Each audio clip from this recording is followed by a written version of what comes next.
Hello there, my very good friends. On today's wrestling news, Michael Cole takes shot at Vince McMahon. Is Saraya done with AEW? The Undertaker thinks this WWE star is special. And Bret Hart joins Michael Cole in shooting on Vince McMahon. I'm Adam Wilborn. I'm Andy Murray. And this is the news. Yeah, I think Bret's a bit more blunt than this one, but... surprise, surprise. Yep, we'll get to that one in a little bit. Now, Michael Cole...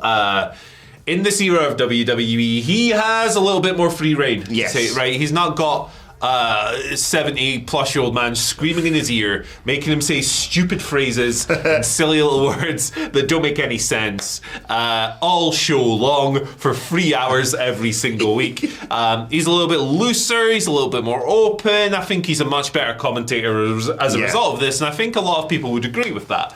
I don't think many people are sitting there today going, hey, Michael Cole is a lot worse in 2024 than he was in 2020. Yeah, there was that big excitement when he got to say things like wrestling and reference like New Japan and stuff like that. But beyond that, I do think people, since Triple H has taken over, has gone, is Michael Cole good now? Yeah, so like he doesn't typically say the silly things, the dumb made-up words as much anymore. So it was quite notable last night when he brought one of them back with a little bit of sauce in his voice. Ooh. So this was during Bronson Reed versus The Miz, hardcore no DQ match, whatever you want to call the stipulation. At one point, Bronson Reed broke a kendo stick over his knee because he's big and tough. It's awesome. Pat McAfee got rather excited at this and said, I genuinely do not know what Pat McAfee said, right? Half the time, neither do I. Here's what I've written down. Here's what I don't... Okay. Wayne drive the Bam Billy Big One. That's what I heard. Wayne drive the Bam Billy Big One. Just noises sometimes. What did he say? If anyone actually knows, answers in the comment section, please. He got very excited. Presumably he jumped up on the announce table because that's his thing. To this, Michael Cole said, you'd better sit down, Pat. You may end up in the local medical facility. And obviously if you just read those words, you think, oh, he's just saying a thing. But he definitely had a little bit of spice in his voice there. Stank on it. To me, maybe taking the piss out, maybe nothing, who knows. But maybe just going, hey, that thing I said for 20 years was very silly. I'm going to take the piss a little bit and put a little bit of spice in my voice. Yeah, I think everyone knows, the wrestlers and people involved in WWE knows their weird vernacular for all those years is bollocks, and they just openly say it whenever they're really asked about it. But yeah, it's nice to see him making light of something like this, because it's almost like they introduce these phrases and think, these are going to catch on. Yeah. It's like, no, it's a hospital. It's, we still call it a belt. I'm sorry, because that's what it is. All the weird... You remember those lists that used to get revealed of like, these are the words you're not allowed to say, or these are the words you have to use instead. It was just preposterous for those years. And yeah, it is nice to hear Michael Cole breaking free of those shackles. Yeah, loosening up a little bit. I think local medical facility was always the most mockable of the funny little phrases, the Vince speak, or WWE speak as it used to be kind of called. So it's quite telling that he went to that and didn't just go, you're going to end up in a hospital. But yeah, it's. I think it's fun. It was also a bit like those two were enjoying the last day of term, because obviously Pat McAfee's going off to do his football stuff, and they had a nice thing for him towards the end of the show. Yeah. So it feels like maybe they're just like, let's just piss about, bring a board game in, it's last day of school, basically. Yeah, exactly. Let's throw some slime in the assembly hall. I don't know. Let me sign your shirt before you go. You know, those, like when your last day at school, you always heard these legendary stories of what previous years had done on the last day. And it was always much more daring than the stuff you did. Like one of the common stories in my school, a Boyne Academy represent, was 10 years ago, the Leavers got some sheep and put them in the staff room. No, they didn't. That didn't happen. No, maybe you got a water balloon and threw it at some children or something. I don't know. And when signing someone's shirt, drew a knob on it, obviously. Yeah, there's a willy. Like maybe that was it. That you didn't put no sheep in the staff room. But if you did put sheep in the staff room, let us know. And I will follow up with my sources within WWE whether or not Pat McAfee released some sheep backstage on last night's Monday Night Raw. I'll find that out and get back to you. He may well have. The sheep herders. I don't know. Right, let's talk AEW instead. Let's talk about Saraya. She is, of course, challenging for the AEW Women's World Championship this Wednesday when AEW Dynamite comes to Wales, of course, Cardiff. Pollard Land. Yes, indeed. Shout out.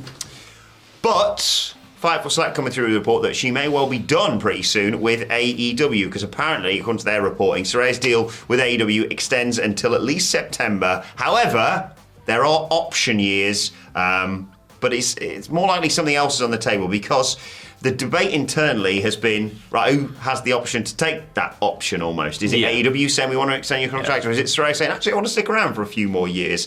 They have been in talks regarding extending the current deal, whether that might be an extension with the option or just a brand new contract or whatever. But, as of right now, Saraya's contract is running until around September time. She doesn't have a match at All In, but as I mentioned, she faces Toni Storm this week on Dynamite, and she is, according to reports, planned for AEW All In, which makes a lot of sense considering she won the world title there last year.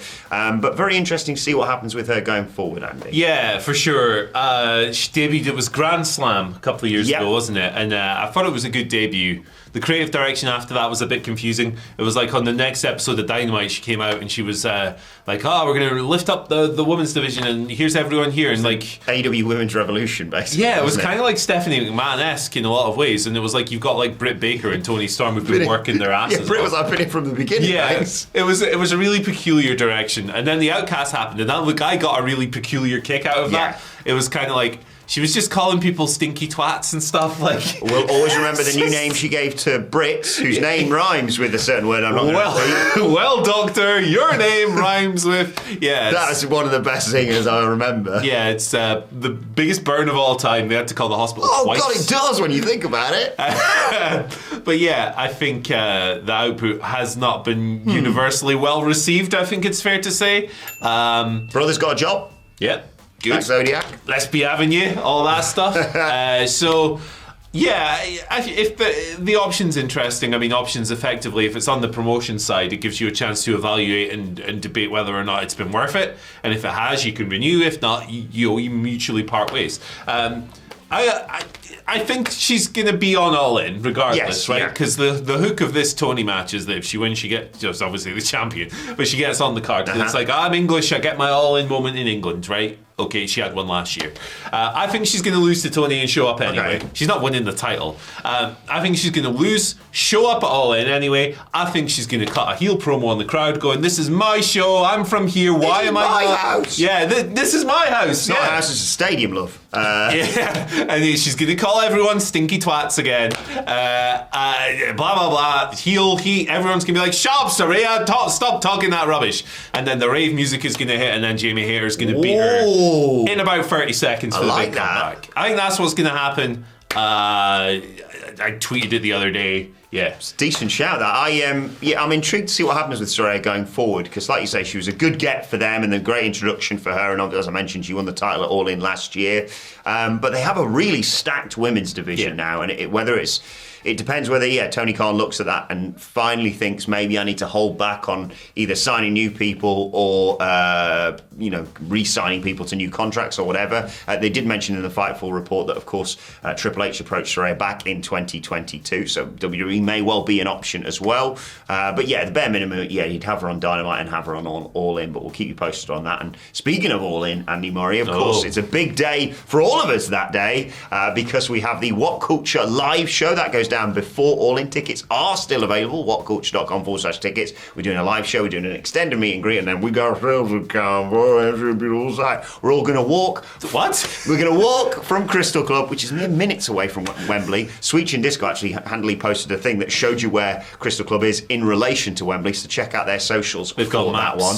And join us at Sweet Chin Disco after All In, where there's going to be Max Caster, Prince Anna, and maybe some other people from AEW. It is mere minutes away from Wembley, as I said. Tickets for Sweet Chin Disco have sold out, but there will be a limited number available on the door, so come along to that because it's going to be a great way to finish off what's going to be an awesome day. Should be a fun time. It's the biggest live show we've ever done. Like I said yesterday, I'm not going to be there, so the biggest live show, I'm not there. There's probably a correlation there, but in all seriousness, we better start planning something. Yeah. It's going to be the biggest and the best. There's a promise. So yeah, buy a ticket, go and see the lads, support, represent. Nas represent whatculture.com/tickets. It's one of the best songs on Illmatic. I'm next, aren't I? Right, let's talk about the Dead Man. He was on the news yesterday. He was on the news, yeah. He left his urn behind and everything. Oh, no. Dead Man. He does embrace the grind. Silly thought he is a slave to the grind, like Skid Row. Take that for Will Ospreay, if you want. Yeah, well, he'd run away. Yep. Joking, Will.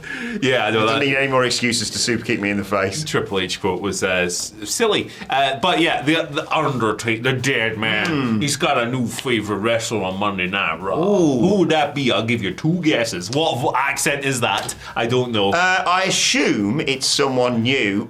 I'll guess Braun Breaker. Braun Breaker, nope. Okay. 2 more. 2 more. I've really quite been enjoying, by the way, the Undertaker's podcast. It is a sort of very surreal watch. What's it initially. called? 6 Feet Under. Yeah. Fortunately, better than the band 6 Feet Under. Yes. I'll go Bronson Reed. Bronson Reed, nope. Smaller man, but taller, but not as Taller, brief. but Not as brief. Gunther. Close. Ludwig Kaiser. That makes more sense. He had some very kind words. I'll read you what he said on the 6 Feet Under podcast. Create a beer for the boys. He said, I'm high on Kaiser too. Obviously, Gunther is a little bit further along, but keep an eye on Kaiser. I think he's going to be special. I agree. He's easy to hate. What was really refreshing to me was I was giving him my perspective on what he should be doing, and he's like, that's what I've been feeling. I've been feeling all of this. And he's just been waiting for his opportunity because he's been in the shadow of Gunther. So he had a long chat, apparently, with Kaiser in Texas last week, which is where Raw was, Austin. He had some nice things to say about Gunther as well, but yeah, Gunther rules. Yes, that's a given, isn't it? Yeah. But yeah, Kaiser's got great potential without question. You saw it from the time in NXT as well. I think it's fair to say, and this is rather a bit dismissive of us. You thought, okay, well, when Walter Gunther's not there, Vinci and Kaiser are just kind of the lackeys who get beaten up, sort of thing. And then you're like, Jesus, these boys are awesome together. And then they can wrestle. Obviously, Vinci's gone off to do his own thing on SmackDown, and now Kaiser is, far more than just the guy who introduces Gunther. He main evented Raw last night, of course, against Randy Orton. I'm excited to see what the future holds for someone like him. You're right, he's sort of stepping out of the shadow of Gunther, and that also means we are one step closer to a meeting between the Dead Man and Tiffany Stratton. Oh my God. I mean, or if they double dated with Taker and Michelle, Ludwig and Tiffany. There you go. What does that look like? Perfect. It sounds like a match made in Death Valley. If Michelle and Ludwig go to the toilet at the same time, what do they talk about if they don't talk about wrestling? Dead man. Do you like beer? Do you like black stuff? I like pink stuff. Do you like smoking tobacco? No, he chews tobacco, doesn't he? Hey, look, actually, this pink and black. So the urn is written in the urn. The urn. Ludwig Kaiser's really good. He's been really good since before he came to WWE. But when he was Axel Dieter Jr., I remember watching him in WXW when WXW was really popping. And 16 Carat Weekend was like this giant. It still is, but back when it was really huge. You know, people like Walter and Dragunov and all these guys. I think it's really been awesome to see his trajectory. It's been really cool seeing him going from excellent independent technical wrestler who carries himself like a smug asshole, which he still does because he's a heel, to kind of stable guy under Gunther to really awesome tag guy to now maybe even breaking out on his own. I think it's sick. And he's an absolute piece as He's well, a good-looking man. He is a good-looking guy. He'd fit in pro wrestling. No, good-looking guys. They just split up, but never mind. Right, let's talk a little bit about Bret Hart. He's been talking about the Montreal Screwjob, ladies and gentlemen. What a refreshing change. He was speaking to DNA on the Attitude Era podcast, which was one of the best podcasts out there, that's not ours. And he talked about the Screwjob, saying the Montreal Screwjob and all the lies and things they did to me. I have so much respect for what I did. If you were in my shoes after everything I did for them to do what they did to me, I always hear this crap, like I heard Undertaker say they had to do what they were going to do. There was no other option. BS! I had another 6 weeks left on my contract. There was a million things they could have done. It was a case of liars, cheaters, backstabbers, and guys that made that moment happen. Shawn, Triple H, Vince McMahon. I wish I knocked them all out. I have no regrets. It was the single greatest thing I ever did. And regarding his confrontation with Vince McMahon, which we all know about, of course, he said, we actually walked up to each other and locked up like a wrestling match. Then I knocked him out with one punch. It was the greatest punch I ever threw. An absolutely beautiful uppercut. I lifted him about a foot off the ground, broke my hand. It was the sweetest punch I ever threw. I wouldn't change anything about it. Vince McMahon can rot in hell. Hell yeah, Bret. Hell yeah. They obviously sort of settled their differences somewhat back in the mid-noughties. They had the match at WrestleMania, which was the classic. Dreadful. But I did like the build. That was an old-time where shitter, wasn't it? Yeah, when he tricked him with the like, oh, I broke my leg. Oh, no, I haven't actually. I did like the build, and then the match itself. What are you doing? I almost feel sorry for Vince McMahon here, but of course, Bret has also been very outspoken about the allegations toward Vince McMahon, understandably. Bret is so blunt and so honest. I love it. He is like a hammer. There's no messing around. He just goes, skadoosh, here's my take.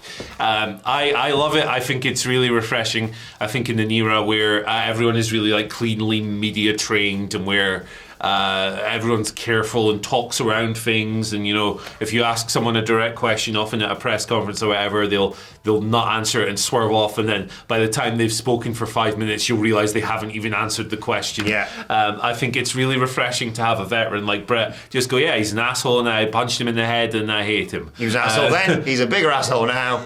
This is it. Like. I understand this turns a lot of people off and he's just bitter and all this stuff. I personally disagree. I think it's very refreshing, and I wish we had more crazy old dudes. Yeah. Just blasting. It's fun. When Bret Hart talks, you listen, don't you? Exactly. He's very respected, understandably, and he's one of those people. Yeah, he doesn't need the trust of like being able to necessarily go back and earn another paycheck there. He's fine. He's happy. He's doing what he wants to do, and quite rightly calls out what he sees and what happened back then, which I'm sure people won't need any encouragement to go at it regarding in the comment section below. Yeah, fire up. Just go nuts. It's always a good time. And once you've done going nuts, you can check out this video right here. See you later. It's a good one. They're all good, but this is just special.